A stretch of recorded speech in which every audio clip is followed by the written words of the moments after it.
If you're a husband, father, entrepreneur, or ambitious man trying to balance success with presence, fulfillment, family, and connection, then today's conversation will hit hard.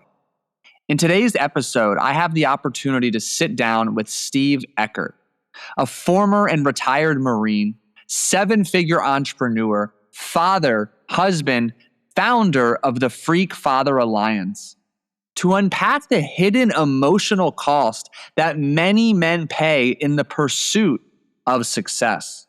We discuss why so many ambitious men tie their identity entirely to their work, how childhood conditioning quietly shapes fatherhood and relationships, and the dangerous cycle of sacrificing your health, marriage, and family for success.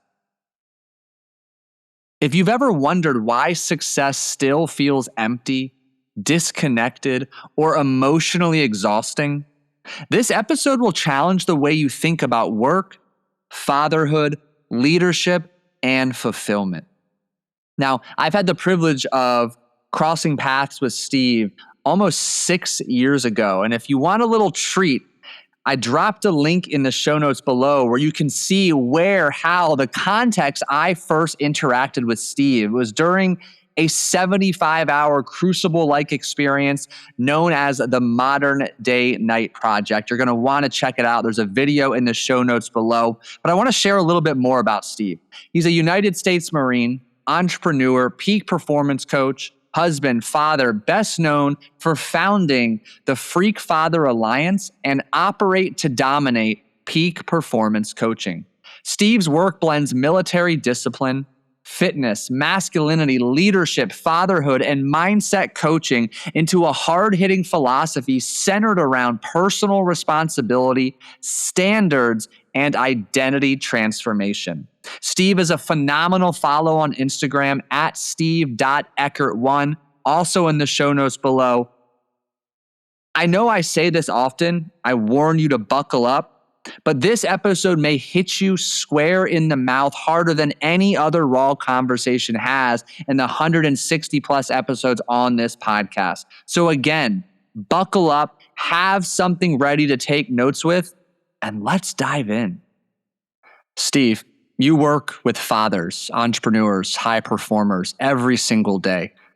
What's the most dangerous lie that successful men keep telling themselves? That's a great question to kick it off. And I think that's going to lead to so many different directions. But I think the biggest thing is they think that if they have they think success is 100% related to their work, their business, how much money they're making, the car they're driving, the house, all that's great. All that's cool.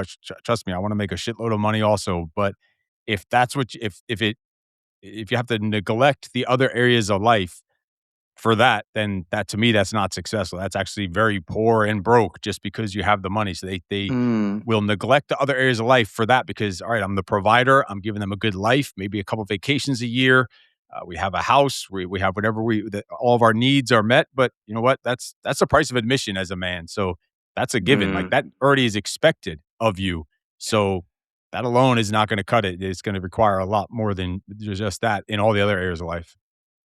Including where yourself. do men learn this? Yeah, where do they learn this to rely on these excuses that their work is top priority, even over their most important relationships, over their children? I think in general, like most things, we learn from the best, from our own fathers. We usually pick it up from them. Like they saw that was the trend through the generations of, oh, this is how a man acts. Oh, a man comes home from work and he's upset. He complains about his job. He sits on the couch, watches football, drinks beer, doesn't really have much energy left because he gave it all out there and he left nothing left for us here. Yeah. That's what's required of me as a man. And look, he's got a nice house and he's got a car and we have, everything we need. So I guess that's what's required of me as a man as I grow up. And until they have that flip of the switch moment where they can change it and break the cycle, it's just going to be a continuous, never-ending cycle going on. Does it typically, in your experience, is it pain? Is it hardship that actually lead to them having the opportunity to learn they need to flip the switch? Yeah, it's almost always going to be some kind of crisis, some kind of, well, maybe the money stops coming in the way it was. There's a Mm, change, or the business partner, or the business goes downhill, or whatever catastrophe or whatever happens. And then that happens, and you tied your entire identity only to that. Now, what do you have left? Now you're a shell of a man, and where do you go from there? Now, yeah. talk about getting stuck. They got stuck in that one piece of identity. Like, I think, and we all fall. I fall into this. We all fall into this trap of, we think that our identity is completely based on, as a man, of how successful we're doing in work and in business. Like, whenever it's not Yeah. going well, we don't feel as manly, which is crazy, because you could be killing it in all other areas of life. You could be spending tons of time with your kids. You could have a great relationship with your wife. And the second you have a bad month or a bad year in business, you start feeling a little less of a man. So I know if I'm feeling it when I'm doing all this work behind the scenes and it's still creeping in, I can imagine the men who aren't doing the extra work behind the scenes. It's interesting you say that and you connected it to our fathers. Like my dad worked 100% commission sales job my entire childhood, like literally up until this day. And his mantra was, I'll sleep when I'm dead. He worked 12, 14-hour days and somehow he managed to still be at 95% of my sporting events, which I'm very grateful for. But it wasn't until now, my dad's 59 years old. Literally, I got off the phone with him yesterday where he finally said, I am so sick of working. I wish I didn't work that much. And it was just like a holy shit moment for Uh, me because the first 15 years of my adulthood, all I did was work myself into the ground. And maybe not 15, but 10. And it drove my marriage into the ground. It drove my self care, my health well being into the ground because for the reason you shared, that's all that was modeled to me. I thought that was how I was a man. I provided, I made more money. Yeah, I don't think any man on his deathbed ever sat there and said, "You know what? I wish I would have worked a little more. I wish I would have made a little more money. I wish I would have spent a Yeah. little less time with my kids. I wish I would have treated my wife a little worse." Like, Yeah. no one's going to go through on their deathbed and think that. They're going to want to just be surrounded by those people who they claim they were doing all this hard work for all those years. Like, that's what they're going to be thinking on their deathbed. I wish, not that I wish I would have worked less. Maybe I just would have been smarter about how I did things, more strategic, a little more planning. So I Yeah. still could have made, the same amount of money, or maybe slightly less, but more than enough, but still been Hmm. able to do all these other things. And you nailed it also, taking care of yourself. That's the first thing they neglect before even the family. They start neglecting themselves. Yeah. They start not taking care of themselves. They start slipping up. They start getting out of shape. And it's like they think, well, it's okay because I'm successful. I'm making this money. I don't have time for Yeah. that. I'll get to that whenever this, or and then I'll start going on dates with my wife again once I'm to this level. I'll spend more time with my Yeah. kids when this happens. And then the next thing you know, you're freaking dead and none of that shit happened. Yeah. Well, so it's interesting. Like we've both observed it. Like all these entrepreneurs who they wear their work ethic like a badge of honor, they're fiercely protecting those meetings, those deadlines, those obligations to clients and team members. But then they constantly negotiate the promises they make with themselves, their wives, their kids. Why is that? And if somebody listening is struggling with that, what words of wisdom do you have to share with them to get them to start changing? Yeah, and it goes into what we've already started touching on, but it's like, if you asked those men to open up their calendar, and what percent would be work and business, and what percent would be for themselves personal, and what percent would be for their Mm, families. I know, because I've done it literally with tens of thousands of men, and it's like 95% is work and business, and usually nothing, or just a couple little things for the family scattered throughout the month on there. So the first thing to do, I would say, is reevaluate, do an audit on your calendar, because your calendar tells your priorities. It tells the life, mm, what your life's priorities are. So if yeah. I don't see it on your calendar, and it can't be shown, and it's not planned for, it's probably not going to happen. You'll get to the date night eventually. You'll spend Yeah. time with the kids when you have enough money. So you're going to have to work a little more. Like, you put all those other things on your calendar, all those business meetings, but nothing for the family, nothing for the kids, nothing for yourself. Like, your own stuff should be on there. So the first thing would be to do is audit the calendar. And then from there, I think, is have a meeting with the family. Like, if you're not having a family meeting each week, then you're Mm, missing the boat. You have a team meeting, you have a sales meeting, you have meetings with prospects, you have meetings with clients, with friends. Have that meeting on the calendar every week for your family. Like, we do it every Sunday. It's about an hour long, and it ensures that we're keeping the priorities where they should be, and staying connected with each other on a regular basis, know what's going on in each other's lives, making sure that we're not getting caught up in the swamp and in the rat race, and neglecting each other, neglecting the family, neglecting the other priorities. And yeah. it happens because we tie our identity to that money. And I'll tell you what, that's not a wealthy man. The real that might be Mm, rich, but it's not wealthy. The real wealth, the new flex, to me, the flex in 2026 is that man who's 40 something years old. He's in shape.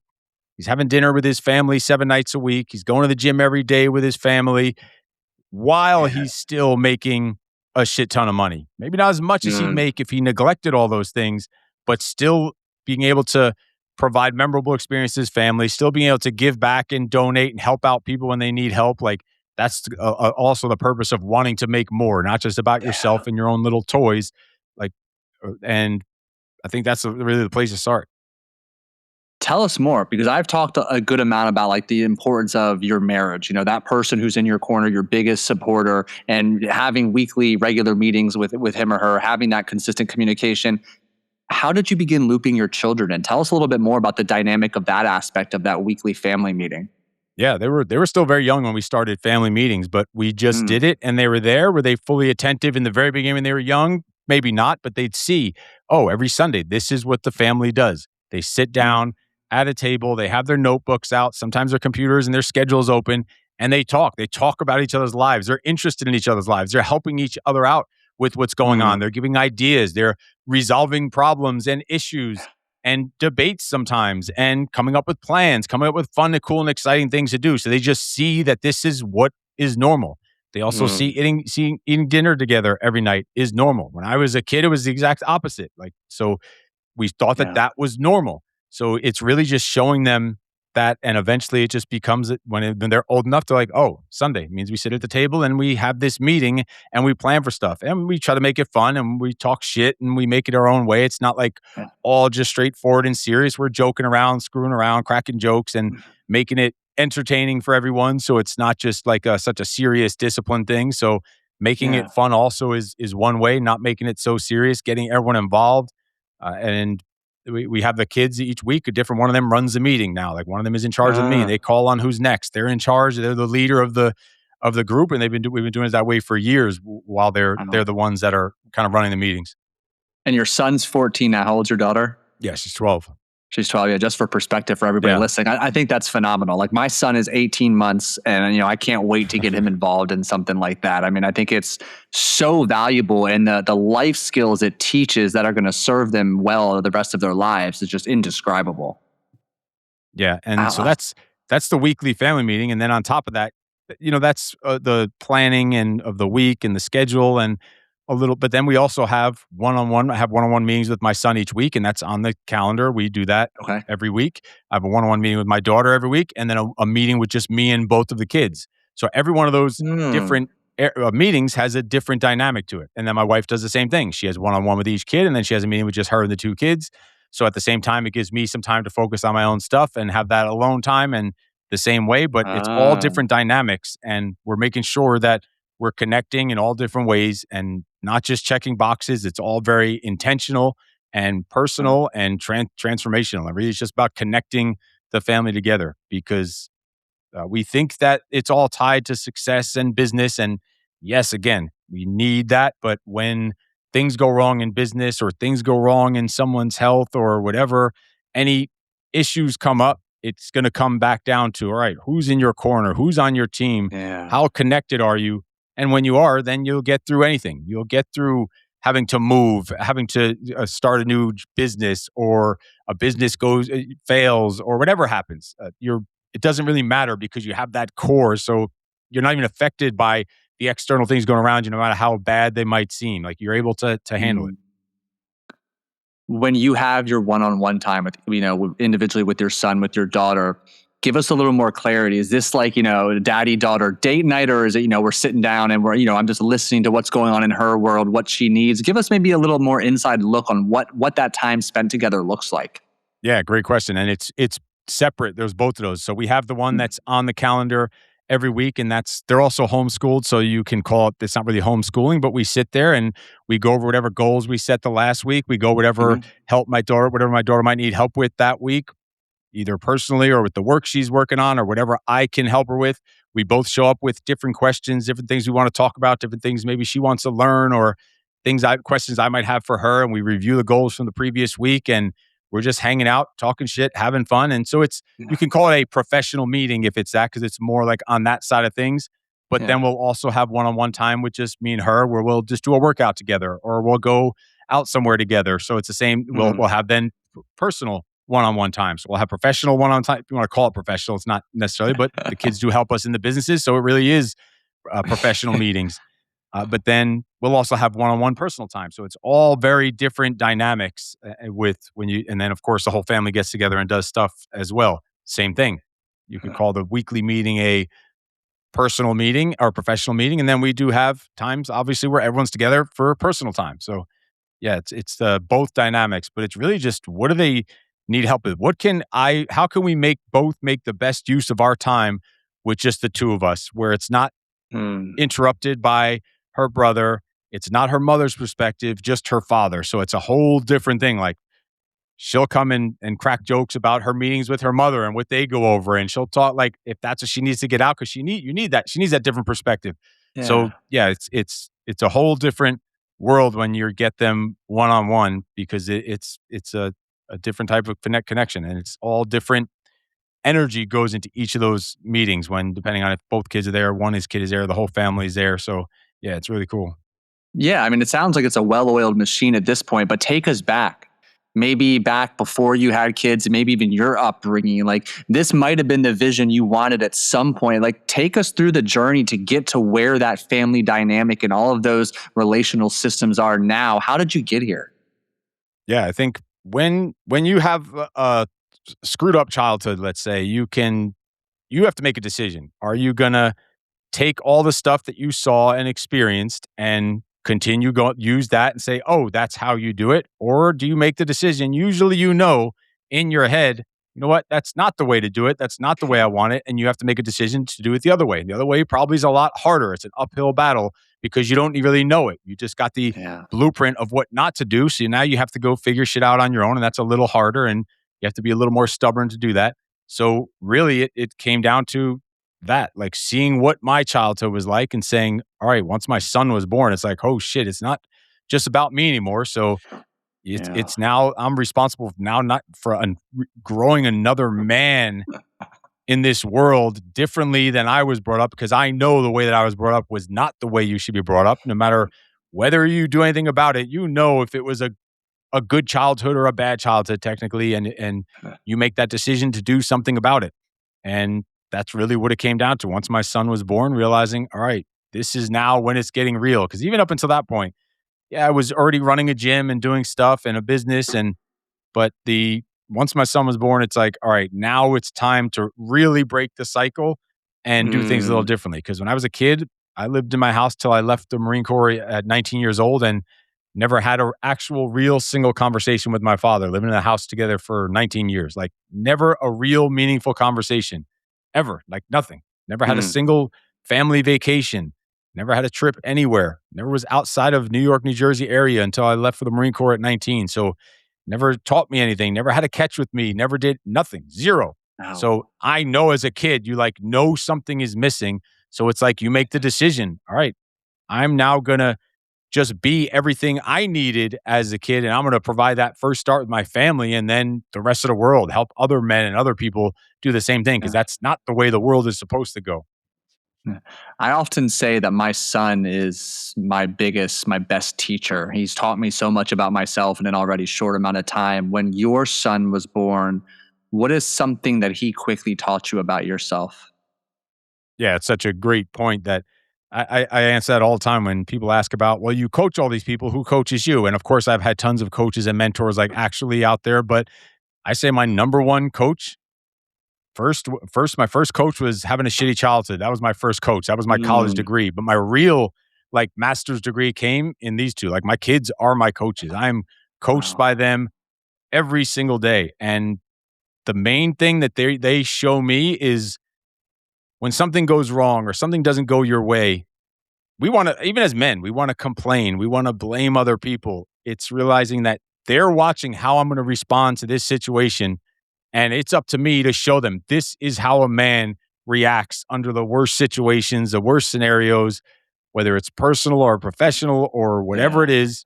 This is how a man responds and stays calm and controls his emotions, doesn't freak out. And that Mm, helps you get through so many other areas of life just by them coaching you, knowing that they're coaching me without even doing it. They're helping me get through it and not freak out because I know if I freak out, they're going to be like, holy shit, my wife's going to be freaking out because that's just yeah. what they do. So now my wife's freaking out. I'm freaking out. The kids are going to look around and they're going to freak out and they're going to say, this Yeah. is what humans do. This is what men do.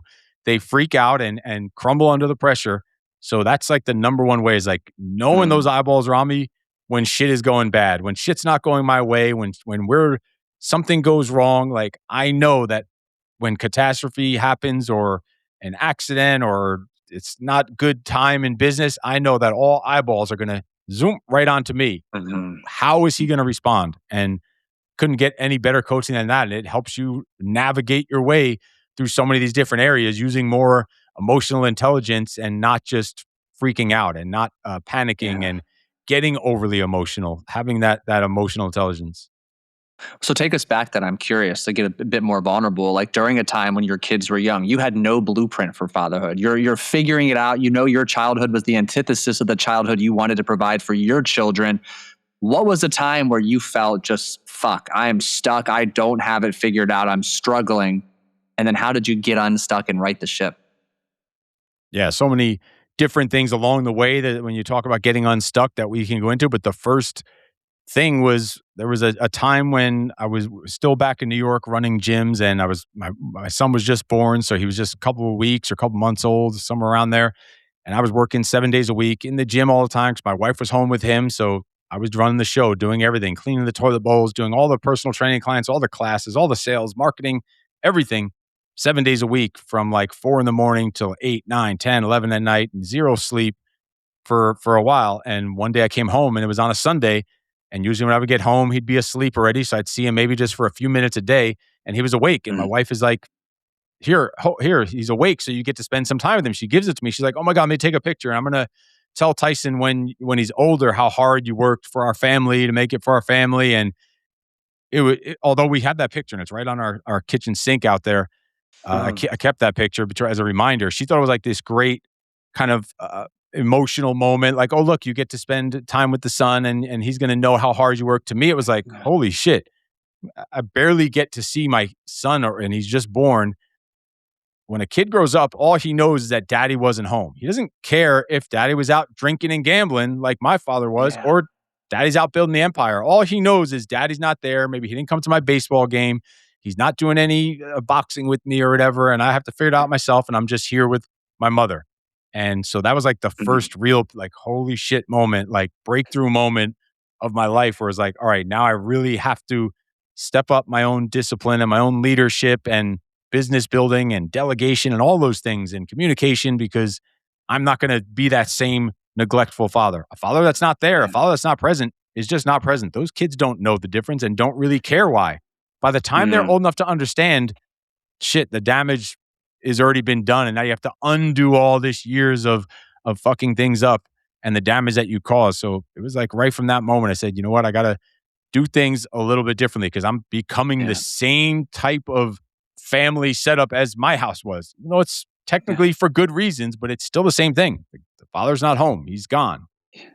That's such a great point, and I appreciate you sharing that. But the fact that you just highlighted you're doing the same thing, even if the intention is different, you were still wired to create the same cycle, the same pattern, and you had to really choose different to create different. So for somebody listening who's already taken a few years away from spending that precious time with their child or their children, and they want to start righting the ship, where's the first place they start to begin rebuilding those relationships with their children, rebuilding their relationship with how they view work, success, and their income? Yeah, awesome question. And it's obviously an uphill battle, but I'm a believer that it's never too late. I've had 60 something year old men that have reconnected with their sons after decades Mm, because they realize, you know what, I fucked up. And that's the first thing to do, just like with anyone. Have that talk, that a moment of accountability and being straightforward about it and holding yourself accountable and be like, listen, this yeah. is what happened. I thought I was doing right for this and this. I realize I fucked up, apologizing, asking for some forgiveness or understanding for it, and then taking it from there. And then from there, the actual, like, that's just trying to open the door just a crack. But really, when it comes down to like, what can you actually do? I think there's almost nothing better ever than to go and get a workout in together, like sharing that, Yeah. like training together, going for a hike together, some physical activity, then eventually doing something even a little harder together, doing something challenging with each other makes you reconnect like a lot quicker Hmm. than, yeah, we can talk about it. I can apologize for it, but show me what you got. Like going there and like, Yeah. it doesn't get any better than like we train together as as a family every day.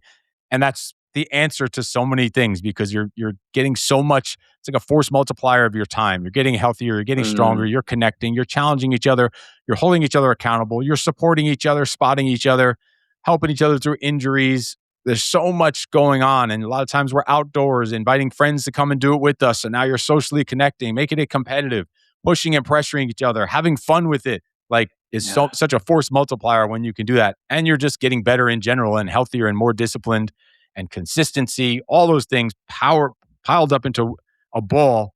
So that's always like Yeah. that. What I tell guys, go for a hike, go get a Yeah. workout in, go lift some weights, go sling some steel together. Like that's like always the way to break the barrier of this stuff. After you have that initial like talk of owning up to it, owning your shit. Like shit, I Yeah. fucked up. I thought I was doing well, and then I realized this. And yeah, it might have taken me 20, 30 years, who knows however long to realize it.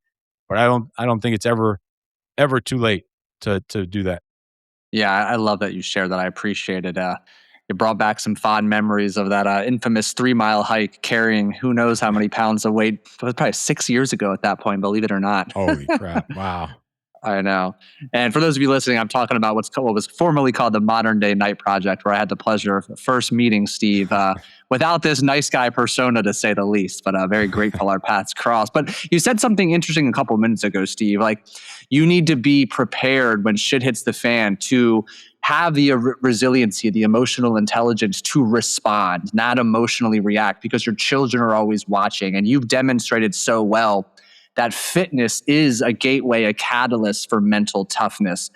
What other benefits does a man really get from having a consistent fitness regimen? And why are you so adamant about prioritizing that? It is the catalyst. It's a catalyst for everything. It's building your own discipline, really proving, keeping your word to yourself, keeping a promise Yeah. to yourself that you say you're going to do something and do it. That's why our family trains every day, 7 days a week. We haven't missed a day in many, many years, like not a single day off, just because Yeah. we need that guaranteed win every day. If nothing else went right that day, Mm, we could say that with our win, we got a awesome training session in. We did it together. We pushed each other. We connected. Like when it comes down to it, at the end of the day, other things might have went wrong, but that's a freaking win. That's a successful day. Yes, there's other things that need to get done. Obviously, you have to pay your bills. You can't just go and work out all day, but you'd be a ripped, jacked, freaking homeless dude if that's the case. But yeah. it's just the beginning. It's the gateway to all other really disciplines, and it's a gateway Yeah. to me your emotional intelligence. Also, really, it's 100%. helps you deal with the hard shit that's going to happen in life. Like when you're used to constantly manufacturing this adversity for yourself and your family and doing it together and working through it together. When shit comes down, it goes downhill that you weren't expecting, you have the right mindset, you have the right resilience, and you're not going to just crumble. You're used to dealing with hard shit. You're doing it every day. You're building that Yeah. resilience muscle every single day. So when things do come your way and circumstances happen or situations or something happens, you can decipher those appearances and not let it crush you. You can decide and make the decision of what to do with it and let it affect you or don't let it affect you. Is it real? Is it fake? Is it internal or is it external? Does it even freaking matter? Is this really going to affect Mm, me 5 years from now? And I think that all comes from the fitness side of things. And then it yeah. helps you make decisions better. It just keeps you sharper mentally, physically, emotionally, spiritually sharper when you're taking care of Yeah. yourself in this way and gives you more energy. Obviously, you have the mental clarity and focus to to have energy all day when you've been doing it all day, and then and to get through the see things through to the finish line, just like you do in a fitness challenge, same way. Yeah, I love that. And going back to what you shared earlier is, when you're auditing your calendar, like those workouts need to be on there first. In addition to your family time, that workout needs to be on there before you're planning all of your team meetings, your client networking events. Those workouts have got to be reflected as a priority on your calendar. So, with that said, we've talked about the value of having consistent workouts. You've talked about the value of having that family team dynamic in terms of meetings, consistent communication. When I hear you, I keep coming back to the word standards. High performing, successful men have standards. And outside of those two we've discussed, are there any other standards or non negotiables that you believe every man should have, regardless of how busy or successful he becomes? Oh yeah, hell yeah, and especially when you're thinking of getting unstuck, there's definitely things that the directions I'll go in that are my standards. And that's the way to prevent distractions and drifting and the darkness that'll take over us as men is exactly that is all right, what are my standards?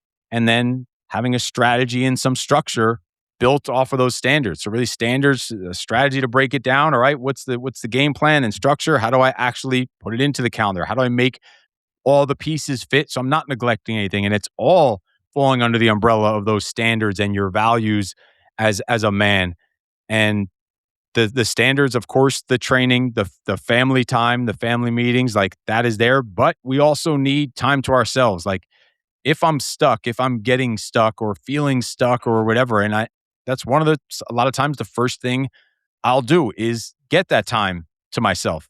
Like I'll go sit outside for an hour out in the backyard with just either a book to go read a book or a notebook just to just write some stuff down, just to brain dump some stuff out of my head, to work through some stuff, to think, to just clear my head. So having that time, that almost like strategic stillness when things are chaotic and you just stop from that frantic movement and just take almost like a tactical pause and let the shit settle, let the mud Mm, settle, and so you can see where the weak spots are. What are you missing? What's the bottleneck in business or life?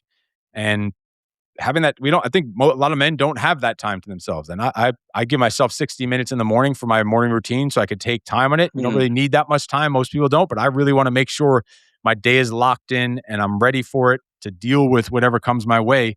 But then any other times throughout the day that I need to, I'll put a halt on it and do a strategic, like a tactical pause with this like strategic stillness to go a little more philosophical, go a little more yeah, spiritual if needed. Like sometimes I'll just read some Stoic philosophy or Buddhism just to yeah. clear my freaking head and calm shit down, and or read on some emotional intelligence or something and just let it soak in and be like, all right, Mm, now it's time to get back to work. Now I kind of got recentered, and there also for me like that's like philosophical or spiritual. The personal side is having the time to myself, the workouts, but then also I like to say when I get stuck, not only will I only go philosophical or spiritual, I'll go familial, meaning we mm, have these pop up meetings with our family. We'll feel like tension in the house, or maybe it's a bad business month or something, and it's like who's down for a quick pop-up meeting, and we'll be like, all right, where are we meeting? We'll either go in the garage where we need, if we need the whiteboard, we'll come to my office and I'll pop some stuff on the big screen and we sit there and we just do some brainstorming, some masterminding session where we get all of our minds together and ideas and put shit out on the table and come up with the next marketing plan or come up with the next road trip that we're going to do. Whatever we're stuck on, mm, to get unstuck is to go outside of yourself. We try to do it ourselves. So yeah, we need the time to yeah, ourselves to clear our own head, but we can't only do it there because then we go into like that suffering in silence that we talk about as men all the time. I like to yeah. say it gets familial and then after that even universal to get unstuck. Meaning, all right, so I start with myself, then go to my family, get the help with my family, and then the Mhm, rest of the world, the rest of the universe. All right, who can I reach out to? Who might need help? Who might be in a worse spot than me that I can go reach out to and not just get caught up in my own shit and go help someone else out. If for nothing else to clear your head and get your mind off it, or yeah. just to give back to the universe, to have a little gratitude for the shit that you do have and realize that your stuff could always be a lot worse. So and that really goes with everything, with your own standards and your self-discipline is like starting with yourself so that you can take care of your immediate people, your family, your team, so that you can take put it out there to the world and universe and actually make the impact that people claim they want to make. And it all comes down to your standards, those non-negotiables, and Yeah. that's what it's really all about. I love the way you articulate a tactical pause. Like I talk often about just the power of some form of daily stillness and silence practice. I like that. I think tactical pause candidly sounds more badass. It might be more appealing to everyone listening who's been on the fence about it.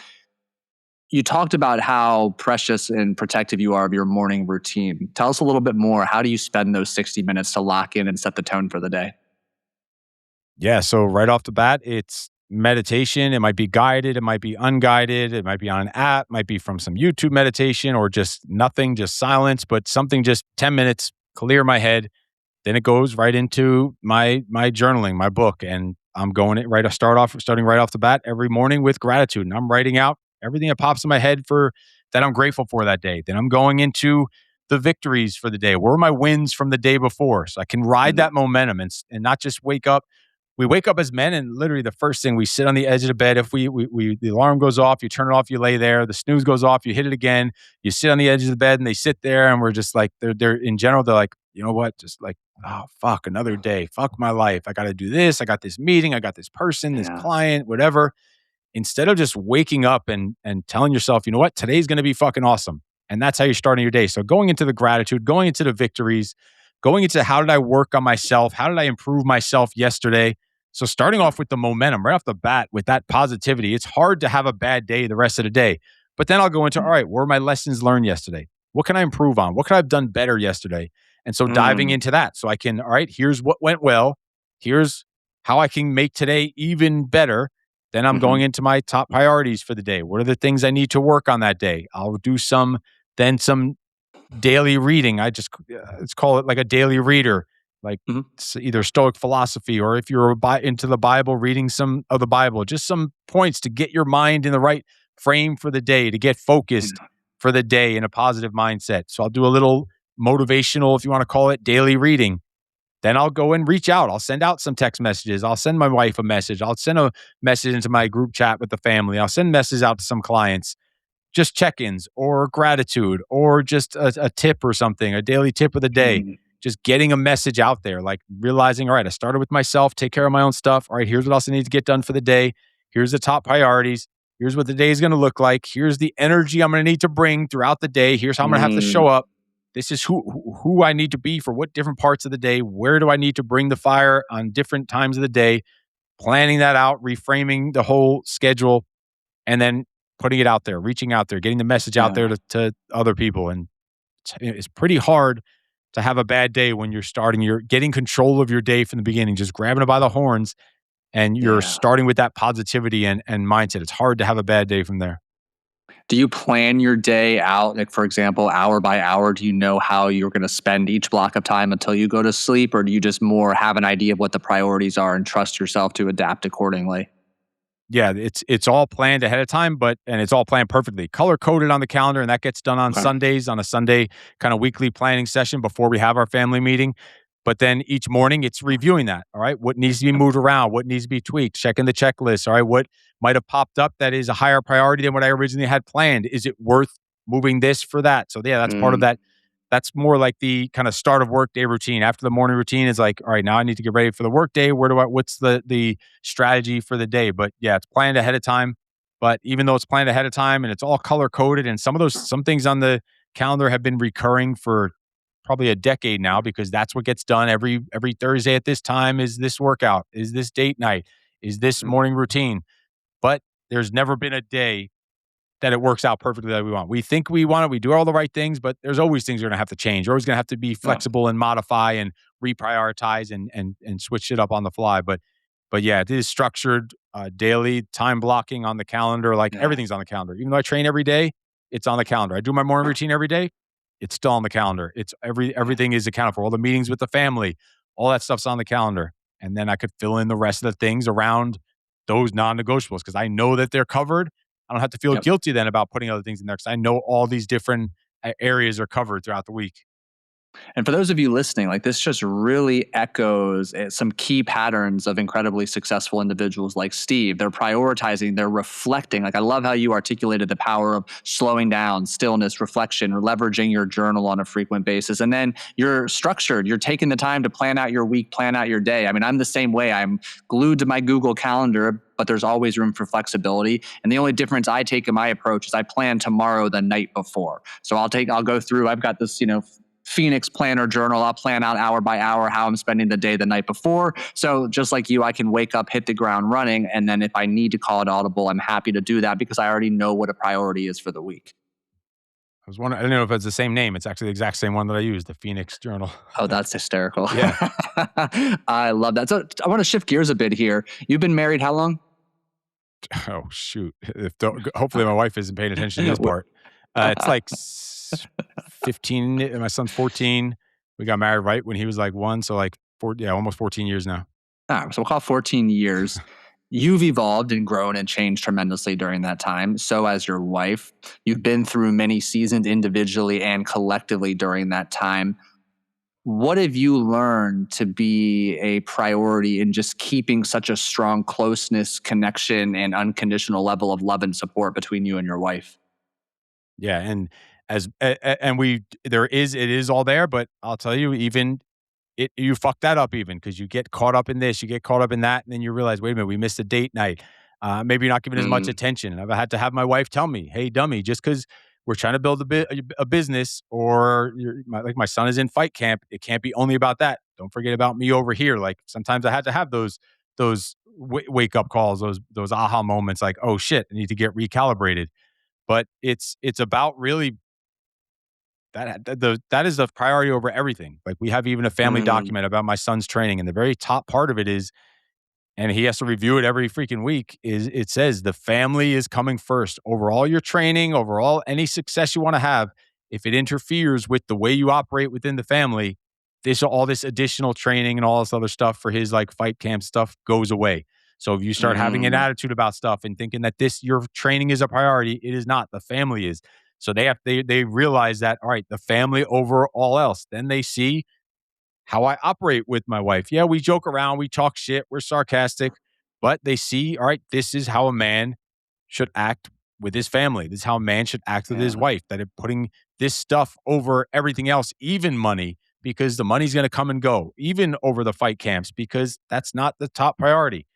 yeah, Through the ups, through the downs, through the good seasons, the bad seasons, through the emergencies, through the stress and struggle, it's going to be you and your standards, your character, and how you led your family, how you handled it dealing with your wife, how you handled it dealing with your kids, and they're seeing all that. It starts right there. And I think it's an yeah, ongoing kind of a debate. People say that their kids are the number one priority that they should be worried about, but even at some point, it should really be the spouse, even over the kids, because the kids are going to mhm, see how the parents are relating to each other. If they yeah, see, oh, parents neglect each other and they fight and argue and don't even like each other because they're busy dealing with me, it's my fault. I'm causing this problem. Like, so mm, almost that's almost the highest priority right there is yeah. on the spouse side, because then the kids are seeing that and soaking it in, and it's going to make the connection with them a little bit better. Yeah, I really appreciate you sharing that. I agree. That has to be the most important relationship in your life, and your calendar and your energy and your time have to reflect that. And like you just mentioned, everybody wins. You, your wife, and your children. They have that healthy, dynamic role model, so they can then go repeat the productive, healthy patterns later on in their life. Except, I Yeah. don't know, maybe your daughter's not allowed to get married down the road. I'm not sure. We'll see about that. But also, to be clear about this, even though it sounds all perfect, I have it all color coded. We have the date nights, and yes, the wife is the highest priority, and then the kids, and then the business and the other stuff is after that, and the fighting and whatever else. Make no mistake about it. Myself, and I think all men, so it's not like, oh, it's all figured out. I fuck this stuff up all the time. We lose track of the priorities and have to get Mhm. recalibrated, and like but knowing it and getting back on track and staying focused and recentered is all part of the game. Like, that's where you're really strengthening your character and building who you are, because we're not perfect. We're men. We're knuckleheads, and we screw shit up all the time. That we do. I'm curious, somebody listening, I have the pleasure of getting to know you much deeper than just a podcast conversation. But for somebody listening, they're hearing such discipline, execution standards, and the way you are teaching your children such invaluable life lessons. Where and how have you navigated still letting them, be kids, have that playful curiosity? And what has that been like for you, having to sit with knowing the benefits of structure, discipline, execution, and also knowing the benefits of playfulness, curiosity, and fun? Yeah, we try to make I try to make I think men in general forgot exactly how to do that, how to have fun. So on the Yeah. outside, people who don't really know, they will think, "Oh my god, this is like a military robotic structure and just Yeah. so serious and regimented." And it is, but we do that so that we can earn the right to then go and chill. I like to say we have our kill time, that's when it's like being disciplined. We have our skill time when we're learning and improving and getting better so that we can have our chill time. And we need our chill Uh, time because when we have the chill time, that lets us regenerate, have fun, loosen up so that now we have the energy to go do some more killing and skilling. So the the chill definitely doesn't happen unless the kill and the skill both happen first. But the kill and the skill can't happen without also having the chill. You have to have that yeah. downtime. Like me and my son were up last night till like 12:30 playing video games together on a whatever the night. We usually go to sleep a lot earlier. Some things happened. We also have a rental RV business that my daughter runs, and she's away. So me and my son had to deal with it. And the guy brought the RV back like 3 hours late, so we couldn't go to sleep. And we were already up so late. We were like, "Okay, we've been working this whole time." We went and played some video games till like 1 in the morning when we still had to get up early in the morning. But yeah, making the time for it, but they earn it. It gets earned. Like there's no video Mm, games if your reading didn't happen, if you had a bad attitude, if you didn't get your workout in. But those things happen automatically. So it's like we have so much downtime. And even while we're doing, like I said, the family meetings or the one on one meetings, even the workouts, we're talking shit, having fun, trying to make everything yeah. fun. I think men in general forgot how to have fun. We get so caught up in the race and the grind and the Mhm. hustle and the discipline and got to get up early and I got to grind and attack the day. Hell yeah, we need to do all that stuff. But if you're not having fun, if you don't have something to look forward to and something to get excited about every day, one of the things I write down every day is what do I have to get excited about today? And that's a daily thing. Like if I can't think of something to get excited about that day, I need to reevaluate the entire day, the whole system, because something's off if I am not excited about the freaking day and there's not something that Mm. I could have fun with. Like I'm trying to make everything fun. I will crack jokes at a funeral because I think men don't have enough fun in this world. Why is that? Like, where and why do we begin to lose that sense of fun? Because I'll be the first to admit, I think I experienced that for a long period of time. And as I reflect, it was when I was trying to get my first coaching business off the ground. I got so sucked into that. Almost felt like I was guilty having fun. I wasn't allowed to have fun. Why do you think we lose that sense of passion, fun, and play? And again, it probably comes all the way full circle back to what we saw, what we probably didn't see our own father, our Mm, own male role model doing it. They were always grumpy, maybe, or they didn't have fun. It was just go to work, come home, drink a beer, watch the game, yeah, go to sleep fall asleep on the couch, and there was no yeah, fun. Like we were programmed to think that we don't deserve to have fun. We didn't do enough to yeah. have fun. We didn't earn it. We're not good enough to have fun, which is all false. And not only did we probably earn it, we need it. You need that downtime. Like I have on my calendar every day a gray block, and it's strategically placed in the middle of different parts of the day, and that's literally just recovery. Like we need the downtime also just to recover, to regenerate, so we Yeah. have the energy to go long haul. And then there is on the calendar, like we call it stupid time. Like this is the time we're going to go, or chill time, where we're just going to go and play video games or watch a Netflix thing. Like not take life so seriously, not take everything Yeah. so seriously. Like, what is the point? Like, whether or not I'm having a massively successful month in business or a horrible month in business, I'm going to have fun every day. I'm going to train every day. We're going to connect as a family every day. We're going to be positive every day. We're going to eat dinner together every day. We're going to have fun no matter what. Yes, there's serious times and times you have to be a little more serious. Obviously, you can't just, again, be working out and joking around and screwing around all day. You still have to have, responsibilities and all that, obviously, but there's nothing that says you can't have fun along the way and have shit to get Mm, excited about. Like, if you need to have something to get excited about every day, big or small, like it has to be there. We yeah. need to have freaking fun again. How do you define success as a father? How do you measure that amongst yourself? Yeah. So again, it starts with myself. All right, did I get better today than I was yesterday? That's the thing I do in my nighttime kind of journaling Hmm. before the night, like the end of night routine. Did I get better today? And if I did, all right, well, how did I get better? So first, am I improving? Am I not staying the same? Am I constantly striving to improve and get better? And then from there, it used to be like actually happening, but I say I judge my success on the footsteps of my kids when I'm coming home or when I haven't seen them all day, or maybe I mean, we're together most of Mm, the day, but like if I'm at an event and they weren't there at the event, usually they would come with me. But if they weren't, or if me and my son go to the gym by ourselves and my wife and daughter are working out at home when we get back even from the gym, how fast are those footsteps coming to greet me? Are they excited to yeah. come and greet me? Because my father would come home. He didn't have a muffler on his car for like years. So you heard that car coming from miles away. He'd wake up the entire neighborhood and the kids would run away. We'd run away from the door when it was coming. So how fast are my Mm, kids showing up to the door? And that's really like the number one way I gauge it. Like, are my yeah. kids excited to see me each day with increasing excitement, even as they're getting older and they're getting into their own things and building their own characters? Like, how excited are they? How much time do they want to spend with me? Are they looking forward to Yeah. spending time with me? When we're laying on the couch and watching a movie or whatever, does my daughter still want to come and snuggle up next to me, or is she like, no, I'm good? Like, or is she asking for that and like wanting that? Is my son still wanting to go and train with me every day and me to hold mitts for him and connect? So that's the representation of the footsteps. How much time do they really want to spend Mm, with you? How excited are they for the time they do have with you? And then on top of that is, did I get better each day?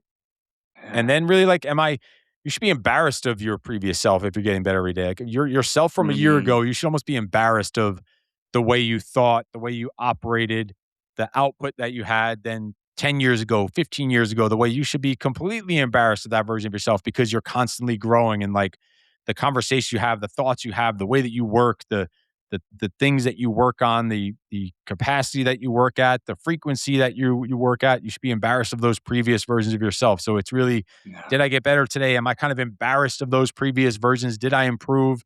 And how much do my kids and wife like want to spend time with me? That's usually a solid indicator if you're successful or not. And guess what? Even Yeah. when, again, business is up and down. When you work for yourself, you know it's going up. It's a freaking roller Hmm. coaster. It's a tornado sometimes.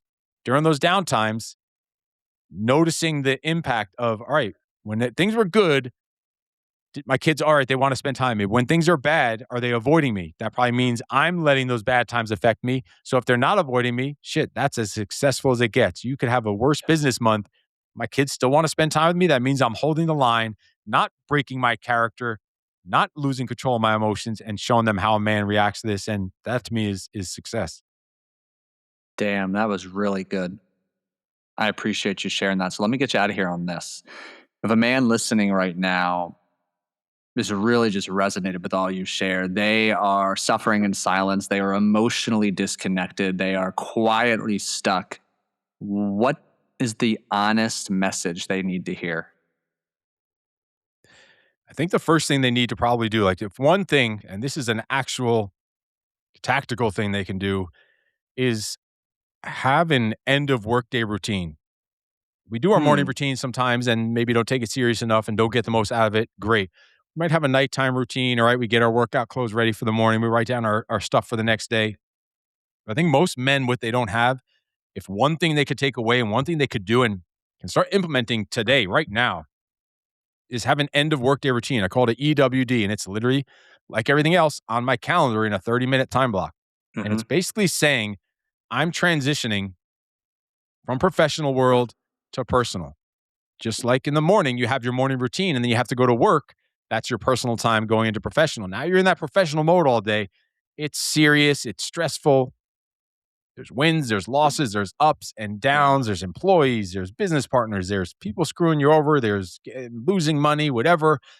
Is having that end of workday routine where you transform from that entrepreneur, from the CEO, the salesman, the manager, whatever your position is, and you go to this magical portal before you walk into your home and you show up back as the husband, the human, as daddy again, and not this person Mm, walking in the door. Like, have whatever that ritual is for you, Have time where you maybe go for a walk before you go in the house. Sit in the car and meditate for a few minutes.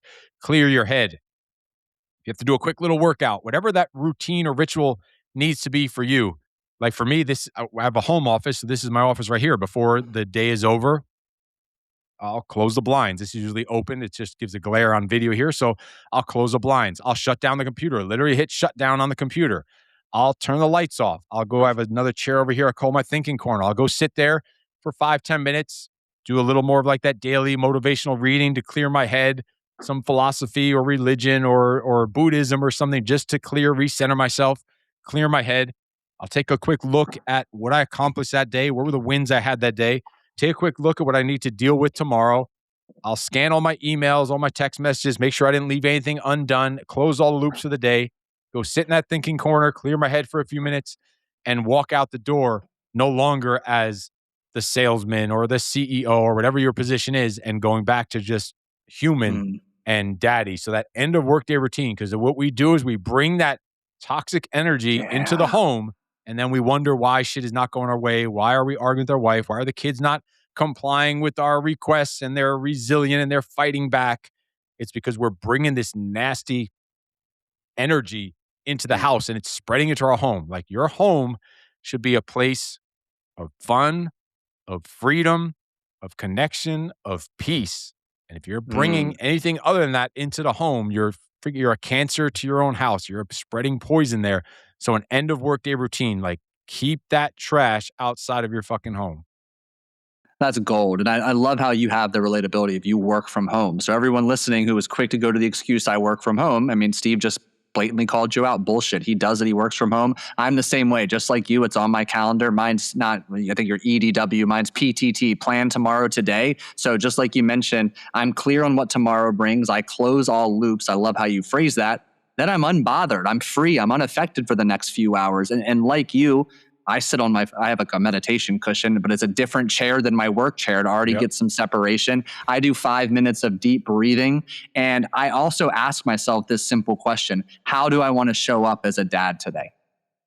That's And awesome. that allows me to get curious, creative, starts getting me more excited. And I'll take it one step further, because I know many listening can relate. My listeners know I have my son 50% of the time.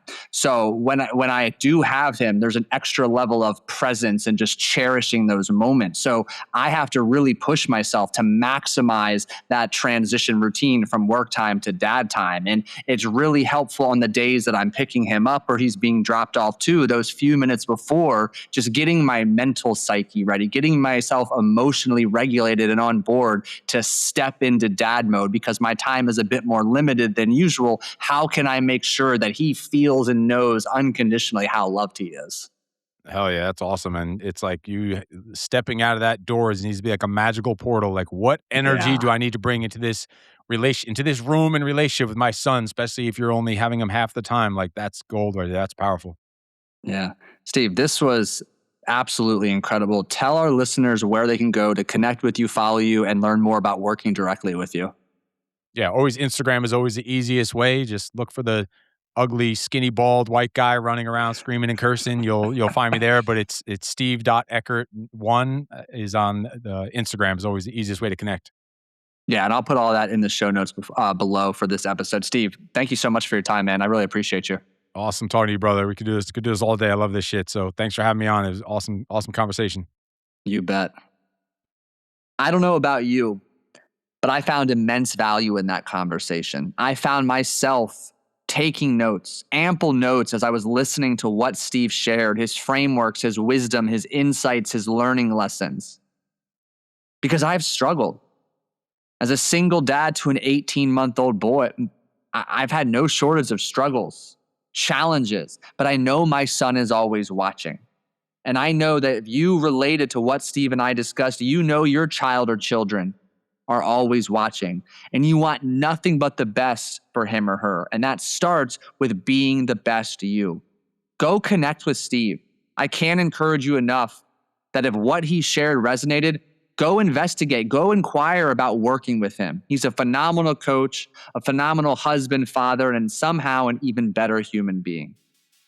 And last but not least, I know damn well there is a husband, a father in your inner circle that needs this wake-up call, needs these systems, this framework, these action steps that Steve shared.